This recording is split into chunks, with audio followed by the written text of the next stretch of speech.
Just a reminder that the Missing Witches podcast is entirely listener funded.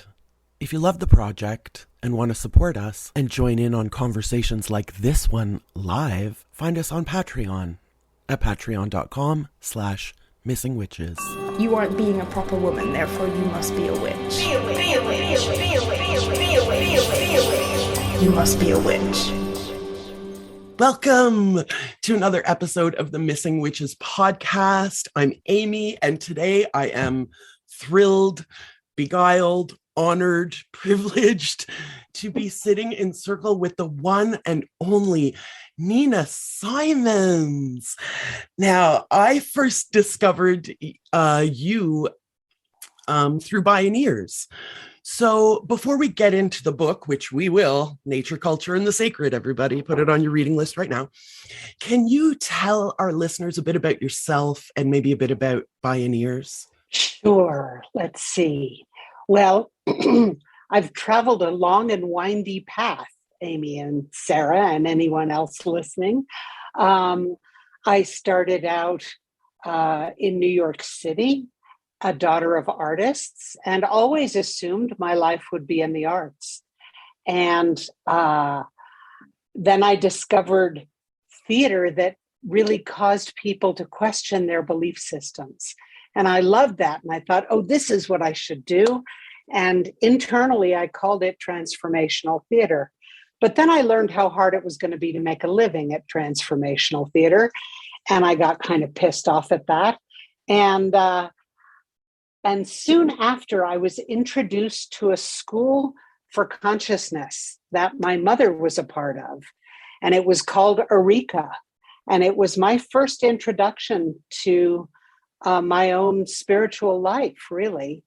And for about 5 years, I studied with this school called Eureka, and I managed restaurants. And I learned about all kinds of things. I learned about visualization, and I learned about group processes and, how to meditate and Tai Chi Chuan and how what I ate affected my life and all kinds of things. And it was tremendously useful. I felt like I filled up my toolkit.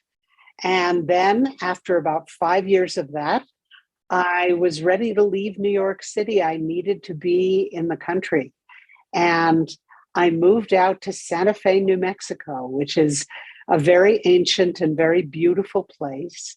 It's high desert, and it has been consistently inhabited by indigenous peoples for thousands of years. And so it has a very strong energy to the land. And when I came to visit her here, I fell madly in love with this place. And I thought, I have to live there. The land is calling me. And so I moved out here to the mountains of northern New Mexico, outside of Santa Fe, to the indigenous lands of the Pueblo peoples here, and started this love affair with the land here and with this place. And after about 4 years of dating guys who I thought I was supposed to be with, I gave up on that tactic, and I started calling in who I wanted to be with. And so I knew that if I called them in from the outside in, I'd keep making the same mistakes. So I called him in from the inside out. And I knew that I had to be with somebody who had a very strong feminine and a great sense of humor, and was really smart and interesting and very engaged with life. And so I hooked up with this man who really fit my description better than I could have imagined. And we started working together almost right away. And what happened for me with him was all my idealism got rekindled. I realized I really did want to work on behalf of Mother Earth, that was my strongest spiritual connection in my life and had been since I was a little kid. And so he wound up starting a company called Seeds of Change, which was a biodiversity organic seed company. And I had a transformative experience in a garden where I felt like the spirit of the natural world tapped me on the shoulder and said, "You're working for me now." And I was completely shocked, but it was unmistakable. And so I started working for Seeds of Change and embarked on the steepest learning curve of my life. And my primary, I want to say contract, but really my primary allegiance is to the natural world and always has been. And so I have pursued a kind of secular spirituality. I've studied with a lot of indigenous teachers. And a few years after we started Seeds of Change, we started something called Pioneers because Kenny was researching all kinds of amazing people who had brilliant, innovative solutions for many of our most challenging ecological and social problems. And one day he was in a hot tub with a friend, and he was bemoaning the fact that no one had ever heard of these people. And the friend said, "Why don't you have a conference?" And Kenny said, "Well, it sounds boring to me. Why would I do that?" And he came to me, and the friend said, "Here's a grant for $10,000. Have a conference." And Kenny came to me and he said, "You know how to do theater. Will you help me make a conference?" And I had never been to a conference either. So thankfully, neither of us had to unlearn much. And we just created this beautiful co-creation starting in 1990, where we could feature innovative people from all walks of life, all ages, all ethnicities, all backgrounds, and all disciplines, and help lift up the brilliant solutions that they had. And then I had this big awakening a few years later when my father died suddenly, and a friend who was a very good witch, I must say, saw me in her video shop. That tells you how old it was. And she said, "I have a video that I have to lend you because I think it's so important that I lend it to people for free." And she put into my hands a videotape of the Burning Times, which, right, is anyone can see online. And it's an amazing film made in the early 90s by a Canadian woman filmmaker. And I took that puppy home and it changed my life. And I watched the film and I watched it and watched it. And my first reaction was, "Holy crap, why didn't I learn about this in school?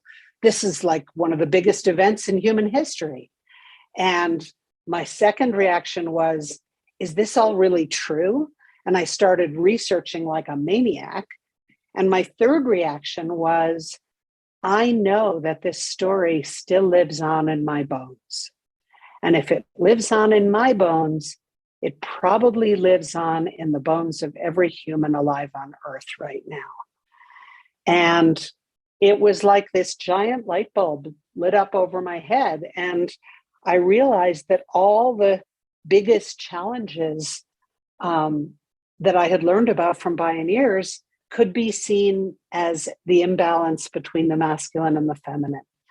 And so a new purpose was born in my life, which was to serve the rising of the feminine. And of course, the rising of the feminine and Mother Nature are two and the same things, right? So, so my whole spiritual life became imbued with women and the feminine in all of us, and serving the vitality of the natural world.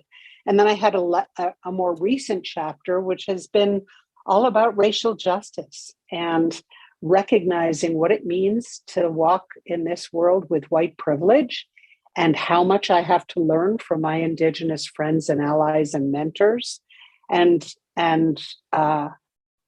how much being a woman gives us an empathic window on injustice. So I'm thrilled to be here with you on Missing Witches because I feel like I've been a witch all my life. And it's really one of the through lines that has informed my journey. So I'm so grateful to you for starting this and for having me on, Amy. Thank you. We are so grateful for the work that you have been doing long before we started this project, but it seems like we had a bit of the same thrust. You said, you watched The Burning Times. Yes. And again, as a Canadian witch, Sure. I was very happy to see a couple, at least, shout outs to The Burning Times in your book. Yeah. Very happy to see that. But that was the question that Risa and I kept asking as we were discovering these women, erased women, like, why weren't we taught this in school? How come I've never heard of this person? Risa and I both have post-secondary education, no lack of fancy book learning, but there were all these gaps. How come I've never heard of this person? I've heard of this person. How come I haven't heard of the woman who did 3/4 of the work on this project? Exactly. Yep.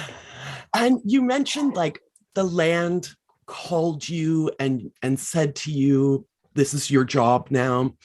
And that made me think of Mayumi Oda. And I do want to say, we can't judge a book by its cover, but we're big fans of Mayumi Oda around here as well. We did an episode about her. And so I saw your book. I said, this has to be a Mayumi Oda painting. She's such a singular force. But she had the same thing with Sarasvati's gift. She said it was a message that was like, this is your job now. So I guess my question here is two-part. Can you talk about choosing Samantha Badra on bike for the cover of your book? And can you also talk about like how everyone can open themselves up to that instructional voice? Oh, those are such good questions. Nobody's asked me that. Okay, let's see. How did well, Mayumi has been my dear friend and mentor for a long time. I adore her, and she's astonishing. And for several years, she actually loaned us her gorgeous banners of the female goddesses to decorate Bioneers with. And so there was never a question for me that I would prefer to have one of Mayumi's artworks on my cover. And she is very generous that way. And I have a print in my office that's one of her prints that I absolutely adore, that is making love to the god of obstacles. And it's this woman goddess making love to the elephant. And so when I saw that picture of the woman on the bicycle with the elephant with Ganesh on her handlebars, I thought, that's the most wonderful image of women's leadership I may have ever seen. So that was how I got to choose that. And the subtitle of my book is A Woman Listens for Leadership. And I feel like, what you referred to, Amy, is so spot on about all the book learning we've had, and we never learned all this stuff. And so I feel like we are living in a time of stripping away a lot of the false stuff that we learned in higher education or from books or from patriarchal systems. And oftentimes we're not even aware of those biases that we carry, those self-limiting voices that say, you're not smart enough, or you don't have enough book learning, or all those voices, right? That we all have them. And what I found for my own life was that we all get information differently, right? Some of us get it in dreams. Some of us, it comes through intuition. And some of us, it comes through our bodies and through just something that in our body that says, ooh, that. And what I found for myself about this instrument is that here's an interesting idea for you. I think we're all designated receivers, right? We call them DRs, and we all get information from all kinds of ways. So how do we get quiet enough inside and get to know ourselves well enough to know how we receive information? And one of the things I've found is that one of the ways I receive information is certainly from dreams and from meditation, but also sometimes I hear something in my inner ear and it won't let me go. And The Burning Times was like that. You know, I was obsessed as soon as I saw that film. And I was obsessed for months and months and months afterwards. And in fact, I designed a whole women's immersion course around watching the film and discussing it together and having rituals and all of that to reclaim our witchiness, you know? So how do we each cultivate that? I think it involves turning we're all so conditioned to serve what has needs outside of us. And my sense is that the assignment right now from Mother Life is to turn our attention inward, to really notice, where do we have gifts and talents? How do we receive designated information? And how do we honor that information when we receive it? And it's a tricky thing, because I think in order to cultivate myself, and as I've worked with, I don't know, hundreds or thousands of women leaders over time, what I found is that half the work is rinsing away the stuff that we've accumulated that isn't really ours and that isn't really serving us anymore. And simultaneously strengthening our muscle and our capacity to shine forth in our truest selves. So that's the best answer I can come up with. Yes, no, that's a perfect answer. And I love that you put this idea of listening and leadership together in the title of your book. I think that the word leader and the word witch have quite a lot in common. Many women especially don't want to be, I'm using scare quotes here, listeners who can't see me, intimidating or taking up space. Yes. Maybe we feel like, for both words, we're not strong or capable or learned enough to be a witch, to be a leader. And again, this notion of listening, we think of a leader as being the loudest person in the room. Can you give us another definition of leadership? In the book, you talk about parenting and art making. These aren't necessarily things we think of as leadership roles. So can you redefine leadership for us completely? Sure. Well, absolutely. Well, part of my quest has been exactly this, to redefine leadership. And along the way, what I've realized is we actually have to redefine some other words too, like activism, like witches, right? Because we've all inherited these funky, old, outmoded definitions. And what I found when I started working with women who we had pre-selected because they were dedicated and accomplished leaders was that each group of them would come to these retreats and they would say, well, I don't consider myself a leader. And we'd be like, well, why not? Right. So we flushed out, we do this exercise, and there are a lot of exercises in the book, right, and a discussion guide to help make it useful for everyone to cultivate their own witchiness, their own leadership, their own activism, and reclaiming their whole selves. Because what I realized that, and my first book, Amy, was called Moonrise, The Power of Women Leading from the Heart. And that was really my inquiry into how women and some men are redefining leadership. Because I thought, if I've learned from pioneers that really the earth needs all of us to be leaders now. And meanwhile, all these women show up, including myself, not wanting to be called a leader. How do we reclaim and redefine that? And what I found is that leadership, instead of being from the outside in, it really comes from the inside out. That the leaders that I most admired and aspire to be like are leading from their heart, from what they love. And so I see leadership as the combination of what we most love and feel in service to, and what our gifts and talents are, and what needs reinvention in the world. And Lord knows everything needs reinvention in this world right now, right? I mean, there's hardly a thing that doesn't.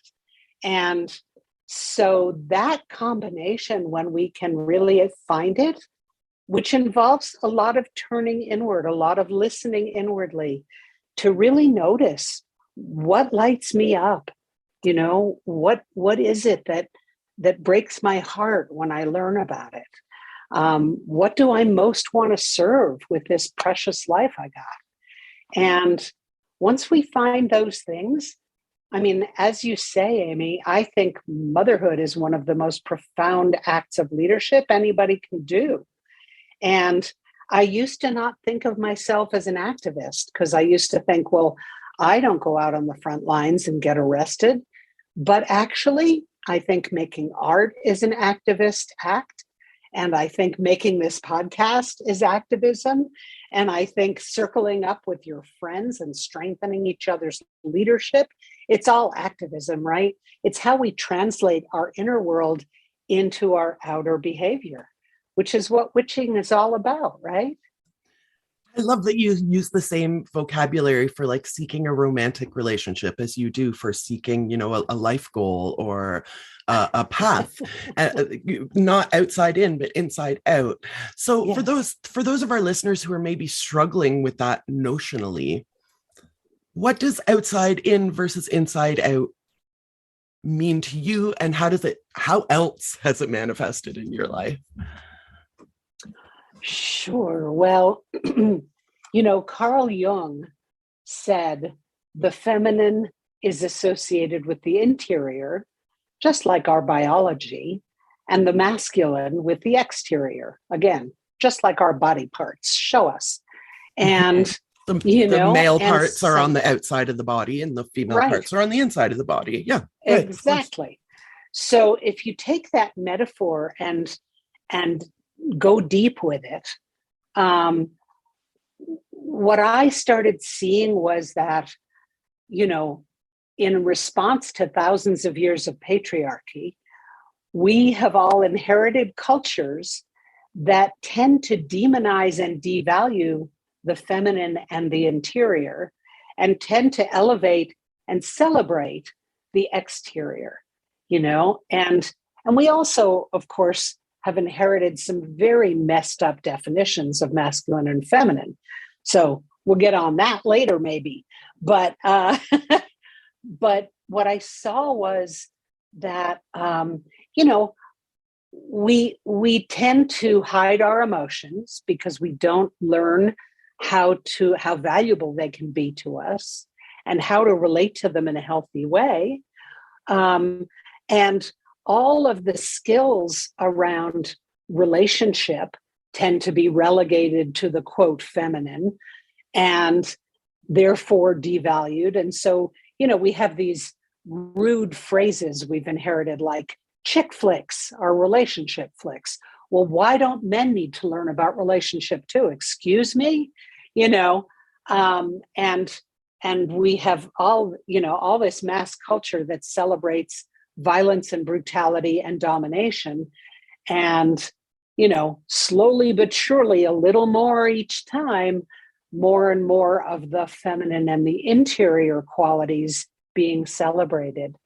And so for me, what I found is that, our cultures, and I say it plural because I understand that Canadian culture and all kinds of indigenous cultures and immigrant cultures are all different, as well as gay and hetero, they're all different. And those are identities more than cultures. But they all have their perspectives and their biases. But what I think most have in common is a tendency to uplift the mental and diminish the value of emotions, of the heart's guidance, of our body guidance, and of our spiritual guidance.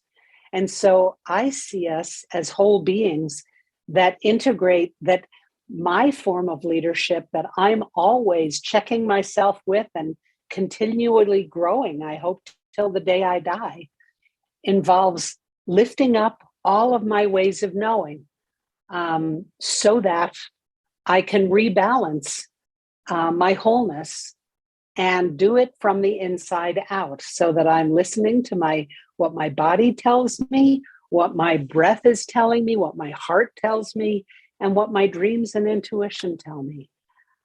So that's what I mean about the inside out, you know? And in terms of attracting a mate, right? For 4 years, I was dating guys who looked like who I thought I ought to be with. But when I got to know them, they were emotional withholds, and they were like underdeveloped, and they were immature, and they weren't funny, and they weren't smart. They were just handsome, you know? And so I got to the point of going, okay, I'm not going with that criteria anymore. I'm calling spirit to help me find this person from the inside out. I love that. And it worked so much better. It works so much better. I can attest to this, having had a series of relationships in my own life, and one that has been extremely successful. So I'll go with that.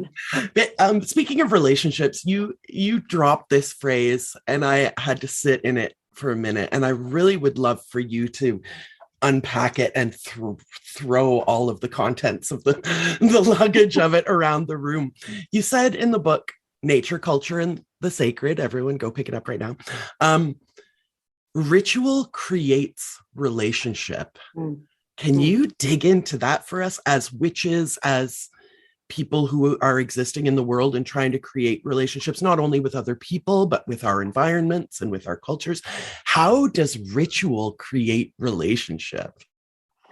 Well, I need to honor the source where I learned that, and also that it's part of a 9-word transmission, which became the guiding force for our women's leadership trainings, and is a profound piece of wisdom. So about 10 or 12 years ago, I was in a year-long training, and they brought in a guest teacher who was a Peruvian shaman. And his name was Oscar Miro Quesada. And he did this ritual that went on from like 8 at night until 3 or 4 in the morning. It was really long. And at the very end of it, and it was completely magical. I mean, this guy was amazing. And at the very end, he said, if you remember only one thing from this teaching, remember this: language creates reality. Ritual creates relationship. Where's the third? Consciousness creates matter. Consciousness creates matter is the first one. Language creates reality. Ritual creates relationship. So that's the whole transmission. And when I heard it, it was one of those moments where my inner listening went boing. Oh my gosh, this is amazing. I have to learn from this. And what I found, Amy, was that here's a good example. What I noticed was that I would come out of the shower in the morning and look at my body in the mirror, and all these negative voices came up. Oh, your hips are too fat, your butt's too this, all those, we all know them. And I realized that I was doing myself harm every morning when I did that. And I thought, okay, how can I create a relationship that might help me change that? Create a ritual, that would help me change that. And so what I did was I made up a ritual, which we can all do. And I'm sure you all do already. And I got a good body oil, and I added essential oils to it that I loved the smell of. And I shook it up, and I promised myself, this is part of how I've learned to use ritual to create relationship. I held myself accountable for doing it every day, rain or shine, no matter how I felt, and continuing to do it at least until I noticed a difference in myself. And in my experience, that could take 6 to 8 weeks. And somewhere in there, there's always a time where I start to become skeptical.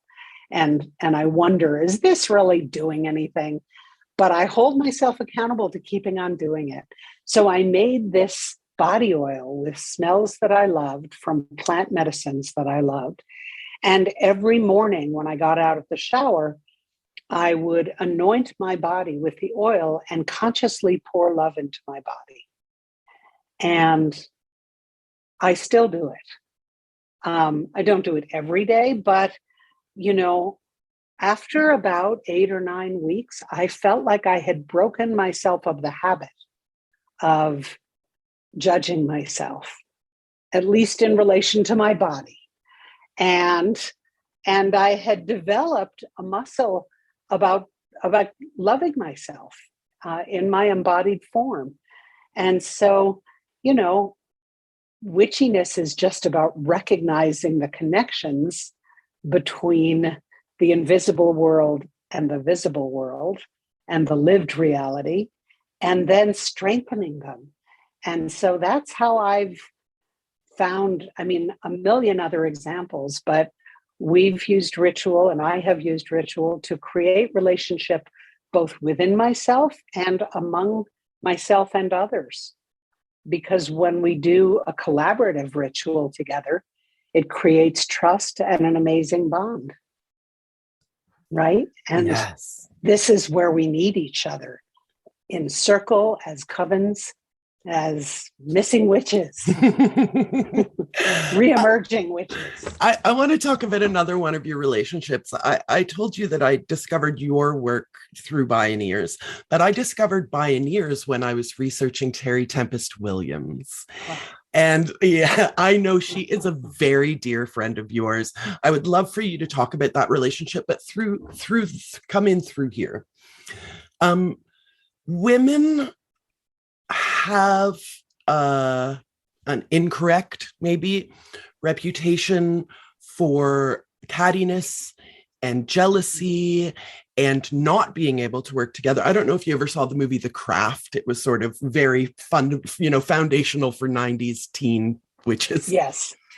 And we talk about it a lot because it's this notion, these girls, they come together and they find their power, but inevitably they turn on each other.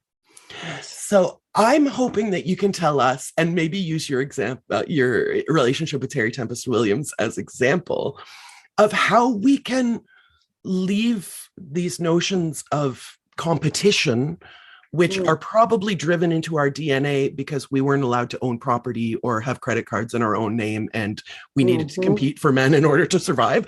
Let's just say that there is probably this trauma stored in our DNA.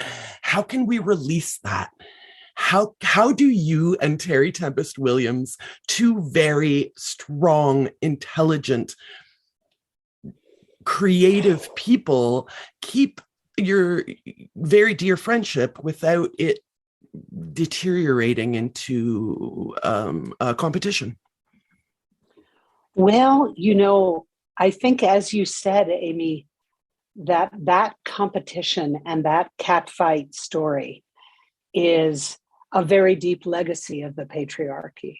And it's important to recognize that during the burning times, women were incentivized to turn each other in, right? So, you had 7 generations of children witnessing the women all getting persecuted and tried and burned. And so, my sense is that healing that habit is essential to our work in this time. And that, Terry became a mentor to me before I had ever met her. I have this vivid memory, Amy, of getting on a plane with her book Refuge under my arm. And as I walked, it was the first book of hers that I read. And as I walked through first class, a woman stopped me and said, "Oh, have you started it yet? You're in for such a treat." And so I went back into my seat and feeling just blessed to be opening this book. And as I read it, I was so inspired by the way that her writing and her exploration defied categorization. She wasn't about to be pigeonholed. And she wrote about everything from the most intimate to the most political to the most spiritual.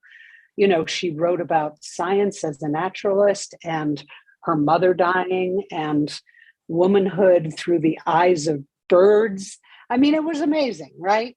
And so I became this fangirl of hers. And when I got to meet her, there was just this immediate sisterhood.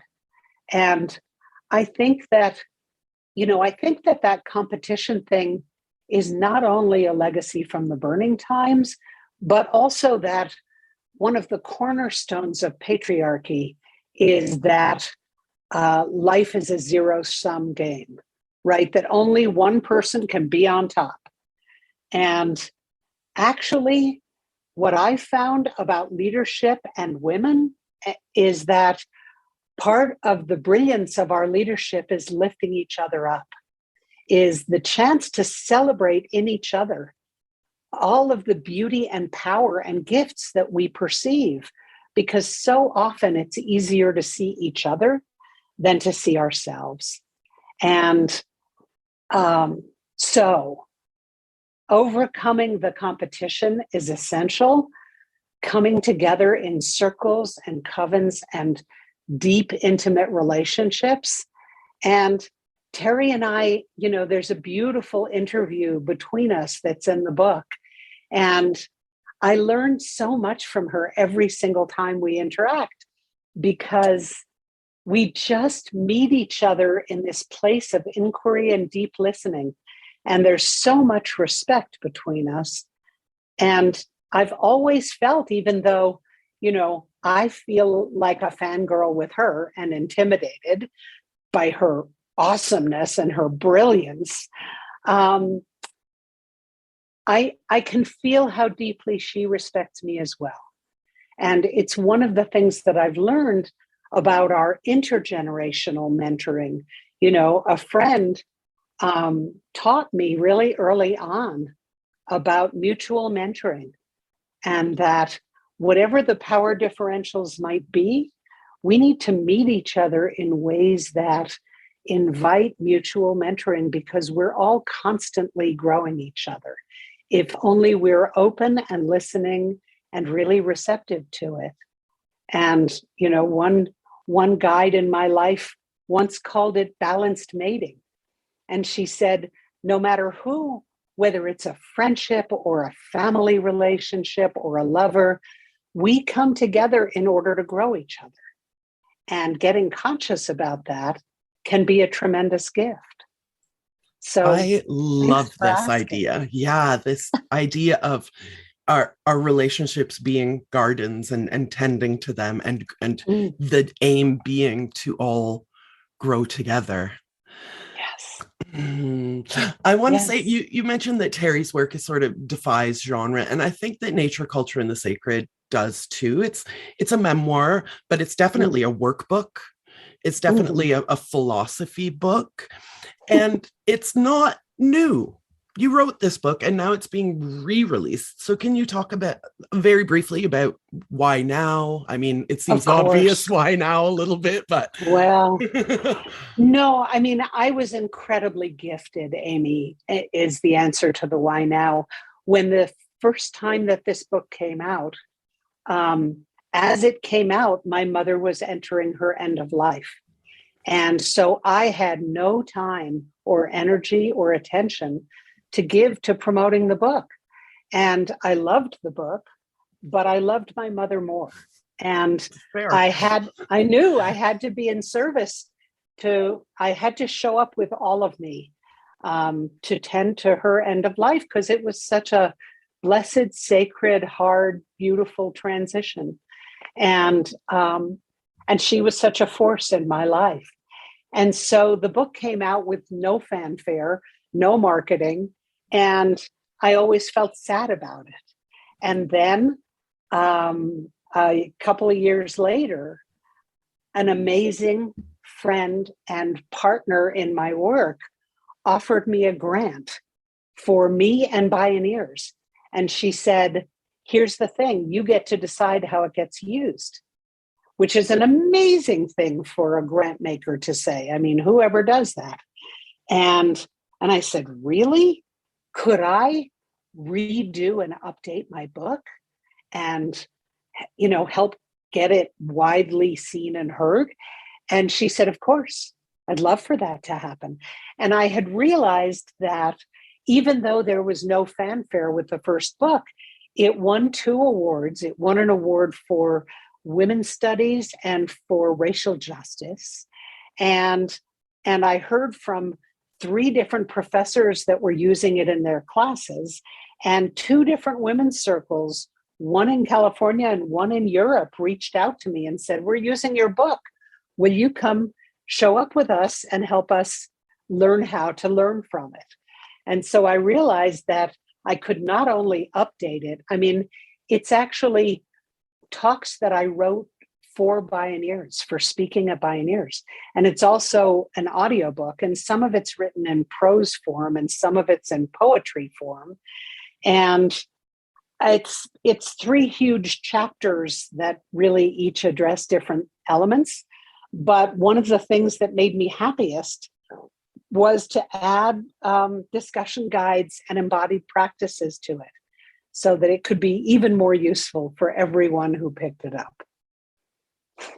Yes, I love those. We love a prompt around here because it's not exactly. It's only slightly instructional. It's sort of like here's a food for thought. It's an invitation. An invitation. That's exactly what it is. Now, I have about a million more questions, but I know that you have a busy day. So I want to get to this question on behalf of Sarah, who's here, and maybe she'll chime in. You said on the subject of turning 40, you wrote, let me say, as I age, the more my desire to fully manifest the artwork of my life, or the assignment that my soul was given, is in its fullness burns in me. Now, our friend Sarah turned 40 yesterday. Woohoo! Yes. So Sarah, if you want to jump in, you can. If not, I'll just ask, 40 feels heavy and weighty. But when we get there, a lot of us feel like the weight is lifted. It's like going toward it is scary. But as soon as we cross that line, it's like, what was I scared of? So Sarah's here now, smiling and nodding. Can you, first of all, wish her a happy birthday, and secondly, talk about being 40 and the artwork of your life? Well, Sarah, what a beautiful birthday you had on a huge full moon with astrological power mojo behind it. Congratulations and happy birthday. And let me ask before I respond if there's anything you want to add. I feel like you answered questions before I even asked them. So especially you gave me a ritual to do about body positivity. I love it so much. I love the image of pouring love into me. And so basically, thank you for already answering so many questions. I really would love to hear your thoughts about, using this time, when you turn 40, or just like the middle age that when somebody turns, and claiming a rebirth of my own and shedding the old, and accepting that burning and finding that burning creativity. How would you suggest like finding that, I feel it. Where is it? What is it? Like, how do I undig it? I love this. I feel it, but where is it? Where is it? Give me a map, please. But if you feel it, you already know. So let's see. Before I start, I want to say that 40 is a wonderful threshold. And wait till you get to 50. It's even better. And I'm now 65. And I am having a better time of fully manifesting who I feel like I was born to be than ever before. So, let's ditch some of the ageism that comes with all of our totally messed up cultures and say, there's an over 50 club and it's really fun too. And I guess I would say, give yourself free rein to experiment and listen inwardly as closely and carefully as you can. One of my great teachers once said to me, there were two things that I'll give you from two different teachers. One said, you need to pay exquisite attention to what makes your flame grow brighter. And she said, it has to be exquisite attention because sometimes it comes and goes really fast. Like there's this little spark and it goes poof. And if you're not paying exquisite attention, you can miss it. So that was one clue that was tremendously helpful for me, is pay exquisite attention to what makes your flame grow brighter. And another one was, there was a time when I was right around your age when I was really impatient for my assignment. And and this very brilliant psychic said to me, she said, there is a chamber behind your heart, and it's where your yearning lives. And she said, if you pour attention into your yearning, it will attract to you that which you most desire. So these are kind of instructions about how to cultivate yourself from the inside out, right? Because that's a ritual that you can do when you wake up, you can do before you go to bed,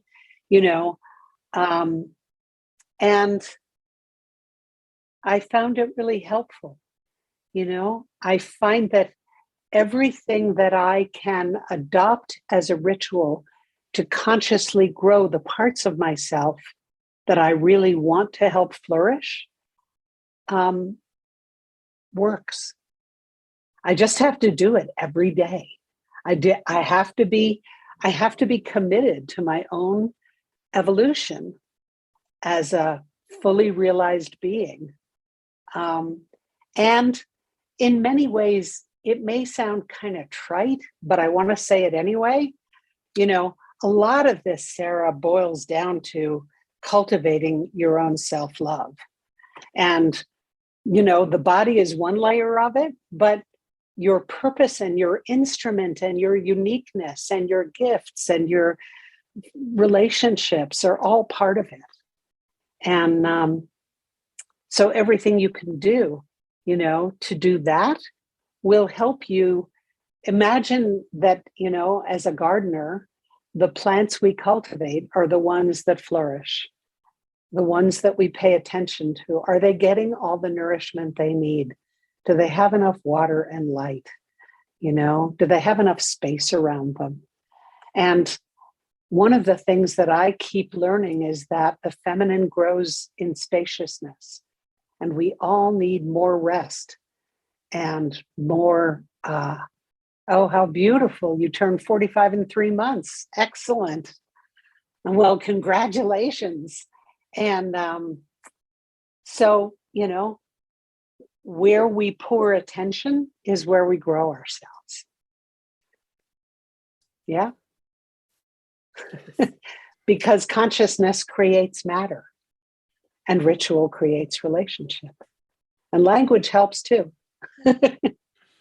It's a perfect summation. Thank you so much. Again, I want to honor the next person who's going to interview you in a mere matter of moments. So I just, again, I want to say thank you so much, Nina Simons, for being in circle with us. Listeners, please go out and buy Nature, Culture, and the Sacred. Support Bioneers. How else can our coven support your work? The great Nina Simons. Oh, shucks.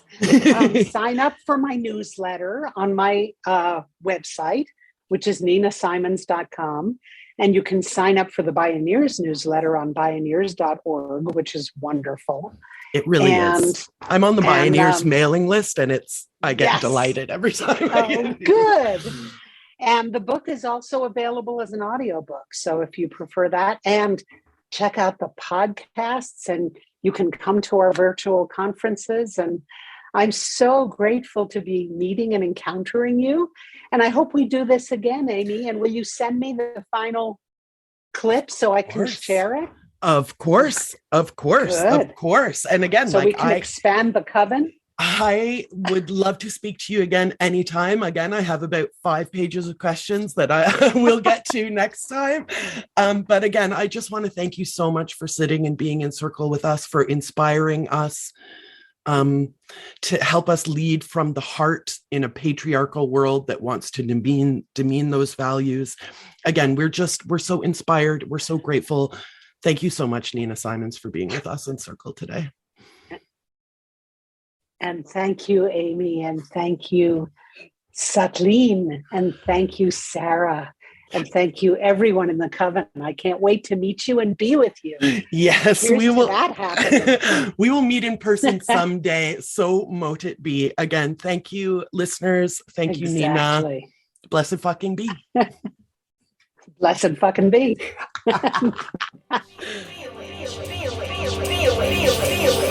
You must be a witch.